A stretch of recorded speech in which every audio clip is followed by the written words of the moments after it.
Kiev, the capital of Ukraine, a very vibrant European city once, is now living under a blanket curfew. The residents have been asked to stay at home and off the streets.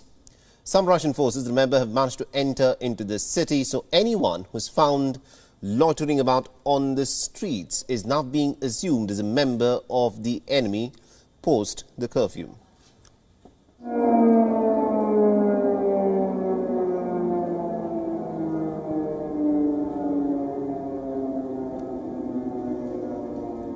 Now, the evening started with a blaring air raid siren. Russian forces pounded the capital with artillery and cruise missiles. In the dead of the night, streets were left empty, in contrast to the column of vehicles choking roads in recent days.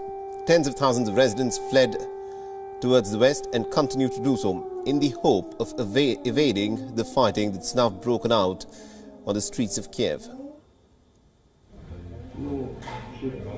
So this is what life looks like in a war zone. People are taking shelter on makeshift beds in an underground car parking. Officials have also issued warnings for people to stay away from windows and to take precautions and extra care to avoid flying debris and bullets.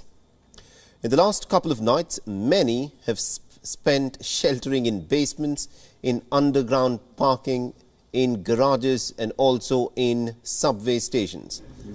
Now, Ukraine is said to have some of the deepest metro stations anywhere in the world. Russia claims that its assault on Ukraine is aimed only at military targets. But reports that are coming in show that installations such as bridges, schools and kindergartens and residential buildings have also come under attack. A member of the Ukrainian parliament in fact took to Twitter to say that Kiev will be under attack like never before, because the Russian troops will be hitting the city with everything that they've got. But it seems like the will to fight has of course not died down in Ukraine. Locals and politicians have flooded Twitter with hashtag Ukraine will flourish.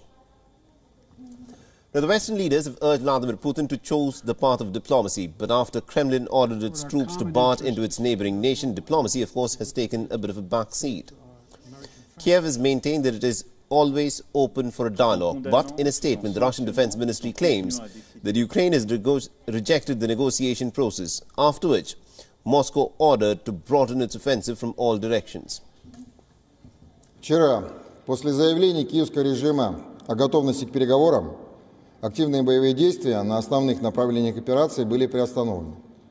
После того, как украинская сторона отказалась от переговорного процесса, сегодня всем подразделениям был отдан приказ о развитии наступления на всех направлениях в соответствии с планом проведения операции.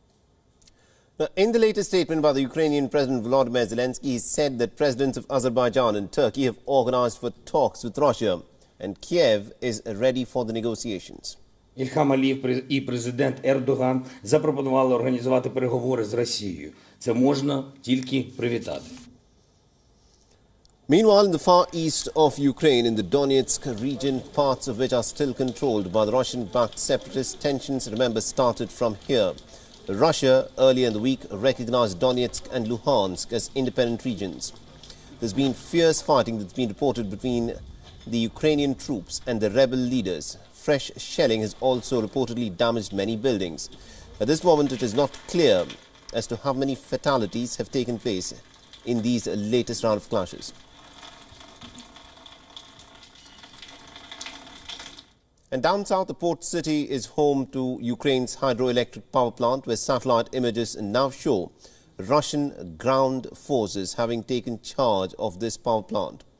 The images, of course, have been released by Maxar Technologies. Trucks can be seen on the dam for the plant, as well as others parked by a road.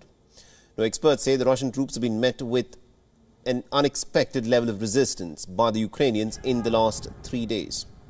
In 2019, Volodymyr Zelensky was a comedian who stormed to power by winning an election. He had no political history. 3 years later, he's a wartime president, leading a stout defense against Russian aggression into Ukraine. Listening to Volodymyr Zelensky and what he's had to say about Ukraine's strategy in fighting the war. Боротися стільки, скільки потрібно, щоб звільнити нашу країну.